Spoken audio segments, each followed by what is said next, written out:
What are we looking at today? What we need to be doing better? Indeed, I've been there for many years, and we've been working as a collective in different fronts in the Gambia. We have already made a lot of gains by the signing of ratification of the protocols and the conventions that protect the girl child. We have also had a law. There is a law in the Gambia that was fought for by GAMCOTRAP and many other organizations around there, and we have been able to put it in place. Now, we have seen that there is a lot of gain. If you look at the African continent, almost over 20 or 25 countries have laws against female genital mutilation. Very few are left, which means that is a gain in creating and in achieving formal equality. That is, a law is in place that protects the rights of the girl child from harmful traditional practices or from FGM. That is one gain. But we have also come to see that those gains are being threatened. If you look at the Gambia currently, what is going on? I have come back to my organization after serving as the vice president, and I found that FGM is still going on in some pockets, though not very wide, but in some pockets. And all I need to do is to find out. We were monitored, and they found that few circumcisers were still circumcising the children, and there is a law. So we went to court, or we raised the issue, and the Office of the Inspector General took its responsibility, pursued the case, and they were sentenced and by fining them.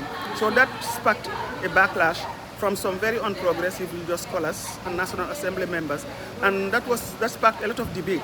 But luckily, we have a very large constituency of young organizations, youths, individuals, who were also there to raise their voices. It's not only GAMCOTRAP anymore, it is about GAMCOTRAP and many other organizations who have come together, put their voices, and then call onto the international feminist movement and women's rights organization, human rights institution, and that was somehow averted.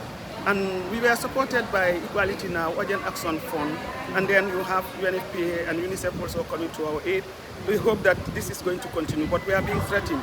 We have to try to maintain the gains that we have made, consolidate them, and then look for further rights by making sure that the young generation are brought up, they are encouraged, they are trained and capacitized, let them speak for themselves, let their voices be heard. And my organization currently, that's what we are engaging on, trying to get mentees, mentoring them. We also have been building the capacity of different organizations. We've been doing MOUs with different institutions, and especially special organizations like the people with disability.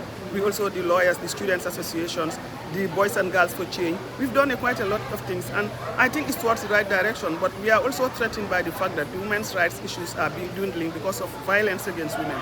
You can see what is happening in Kenya. You have the femicide. You have also in the sub-region violence, women are being violated. There is rape, early marriage, and so on. So all these crises also have their gender impact on women and their rights.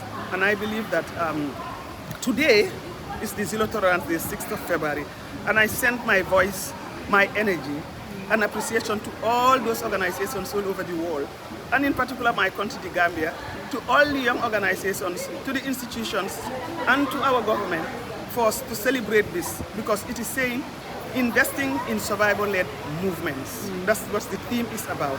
So I believe that the organizations should be empowered. They should be given funds to go out, reach the grassroots, because what we are discussing is about women, girls, and they are not only found in our capitals, they are found in everywhere, and FGM is being done everywhere in the nook and corners where they are hard to reach. So this will be a moment where those organizations will be given the resources, will be empowered to go out, get our partners, give the money, and not to implement it for themselves, because they are not going to make any impact. If they are going to be there to implement when the partners are there, we are going to be spectators. That is not correct.